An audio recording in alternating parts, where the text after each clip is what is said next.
Hey, what's going on, guys? Welcome back to the channel. It's your boy St.Jon here. First of all, a big thank you to everyone who gave me such great feedback on this video. This video right here that I shot completely on iPhone, and many of you asked, what settings do you use to get the iPhone footage to look so cinematic, to make it look like a movie? Well, that's what we're going to talk about in today's video. Stay tuned for the end of this video where I'm going to give you the most overlooked setting that people seem to forget about, but takes your footage from being phone footage to being exactly like something you would see out of a camera. So look out for that. Like I've said 1,000 times, you don't need to wait to get that expensive camera before you go out and start creating some great content. Today's phones are so sophisticated that with the right settings and a couple tips and tricks, you can get some really cinematic, movie-like footage with just your phone. So let's get into it. So the first one might seem very obvious, but I have to drive this point home for the people that don't know, is you need to go invest in a stabilizer. They're not a lot of money. I think this one was $100. They're probably between 100 and 200, but the difference that it makes is amazing. As soon as people start to see that camera shaking like this, that tells them that this is a phone. That tells them that this is a more amateur production. This gives you such smoothness that really makes it feel like a movie. Plus, when you have your phone stabilized on the gimbal, it stops you from doing certain moves that aren't cinematic. Let me show you. People often hold a phone like this, but they have a tendency to tilt like this. A cinema camera would never do that. These moves aren't cinematic. When have you ever seen in a movie a camera go like this? They just don't. Cameras generally pan from side to side, go up and down, or push in and out.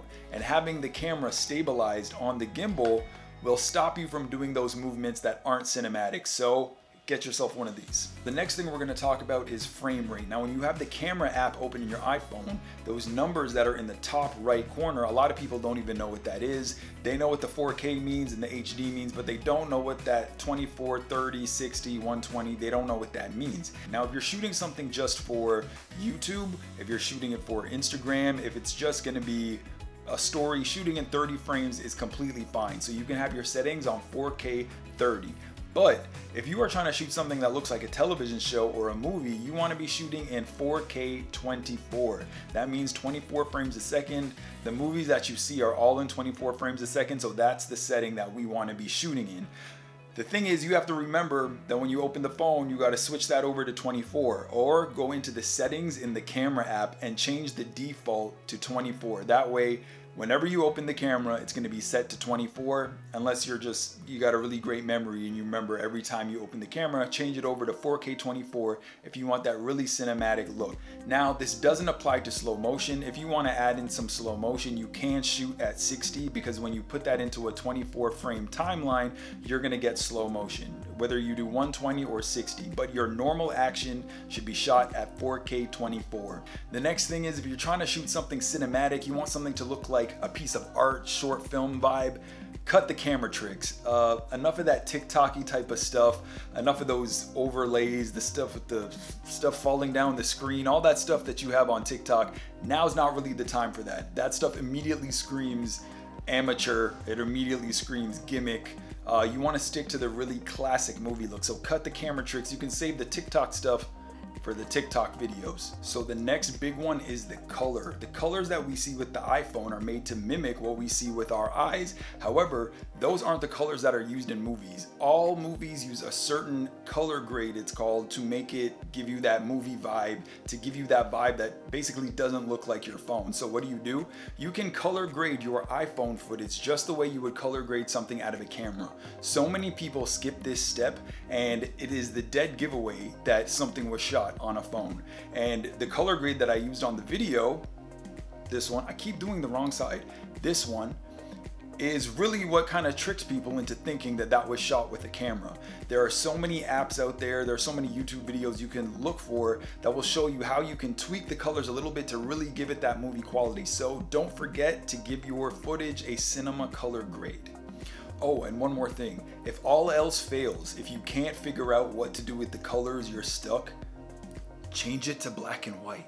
When you shoot something and you make it black and white, it immediately gives it that cinema vibe. People say, oh, black and white, black and white means artistic. So if you can't figure out the grades at first, if you shoot something, Try black and white, see what happens. It might immediately look like a foreign film or something, but don't tell anyone I told you that. So here is the big one. If you really want your footage to look like a movie, you want it to be exactly like something that somebody shot with a camera, that's gonna boil down to the shutter speed. And unfortunately, the iPhone camera app doesn't allow us to change the shutter speed. So technically, if you are shooting at 24 frames a second, your shutter speed needs to be 1/48. But we can't do that in the camera app, so you need to get an app that allows us to change the shutter speed.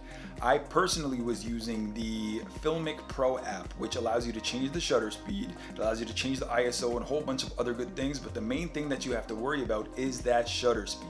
So if you're shooting at 24, you want to change your shutter speed to 48. If you're shooting something at 60 frames, you want to change your shutter speed to 120. And that alone gives you that cinematic look without really doing a lot. But you do need to invest in that app. I'm not sure how much it costs, but it's worth it. It's one of the best apps that I've ever used. Having said that, if you're shooting in the middle of the day, you're using that 24 frame rate, you've got that 48 shutter speed, you're gonna find that your image is probably gonna be overexposed in the middle of the day.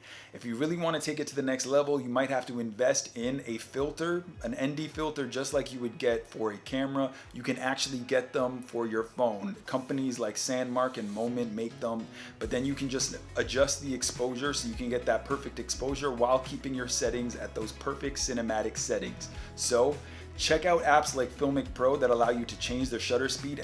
That's gonna give you that extra little bit of cinema quality on your iPhone footage. So guys, I hope these really simple tips helped you and inspired you to go out and create some footage with your phone. You don't need a lot. You basically just need a gimbal and hitting those correct settings.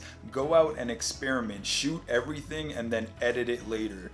It's better to have more and not know what to do with it than to have not enough and not be able to do anything. So go out there, shoot your stuff with your phone. In the meantime, you can save up for that camera down the road because you know a better camera is gonna come out then, right? And then you'll want that one. So in the meantime, just save up for that camera down the road, shoot some stuff with your phone and be creative. If you haven't already, please hit that like button. Please give me the subscribe so you can keep up to date on everything that I'm doing. It'll really help my channel grow. Thank you so much to everybody who has subscribed to the channel. I know it's not huge, but you gotta start somewhere. Let's just keep it going. You can also follow me on Instagram. I did it right that time. Right now, I'm planning my next couple of trips. Countries are opening up, thankfully, so hopefully I can shoot some really cool stuff for you guys, and I'd like to inspire you to do the same. So until next time, guys, take care, stay safe, bye.